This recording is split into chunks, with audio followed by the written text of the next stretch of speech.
Hi friends, എല്ലാവർക്കും നമസ്കാരം. വിജയാസ് വേഡിലേക്ക് സ്വാഗതം. അപ്പോൾ ഞാനിന്ന് തയ്യാറാക്കാൻ പോകുന്നത് ചോക്ലേറ്റ് സാൻഡ്വിച്ചാണ്. അപ്പോൾ നമുക്ക് അതിലേക്ക് ബ്രെഡ് എടുത്തിട്ടുണ്ട്. ഈ സൈഡെല്ലാം ഒന്ന് അരിഞ്ഞെടുക്കാം.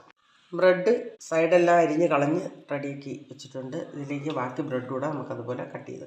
അപ്പോൾ ബ്രെഡ് റെഡിയാക്കി വെച്ചിട്ടുണ്ട്. ഇനി നമുക്ക് ചോക്ലേറ്റ് ഒന്ന് ഉരുക്കി സ്റ്റൗവിൽ വെച്ചിട്ടുണ്ട്. സ്റ്റൗ ഓണാക്കി കൊടുക്കാം. നമുക്കൊരു പാത്രത്തിലോട്ട് ഇട്ട് കൊടുക്കാം. തിളയ്ക്കാനായിട്ടുണ്ട്. നമുക്കിത് ഇറക്കി വെച്ച് കൊടുക്കാം.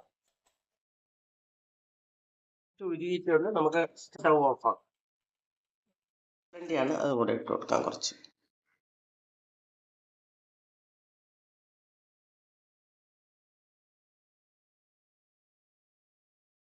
ഇതുപോലെ എല്ലാം ചെയ്തെടുക്കാം നമുക്ക്. നമ്മുടെ ഇന്നത്തെ ചോക്ലേറ്റ് സാൻഡ്വിച്ച് ഇവിടെ റെഡി ആയിട്ടുണ്ട്. ചോക്ലേറ്റും കപ്പലണ്ടിയും കൂടെ മിക്സ് ചെയ്താണ് ബ്രെഡിനകത്ത് വെച്ചിട്ടുള്ളത്. അപ്പോൾ ഈ വീഡിയോ എല്ലാവർക്കും ഇഷ്ടപ്പെട്ടെങ്കിൽ ലൈക്ക് ചെയ്യുക, ഷെയർ ചെയ്യുക, സപ്പോർട്ട് ചെയ്യുക.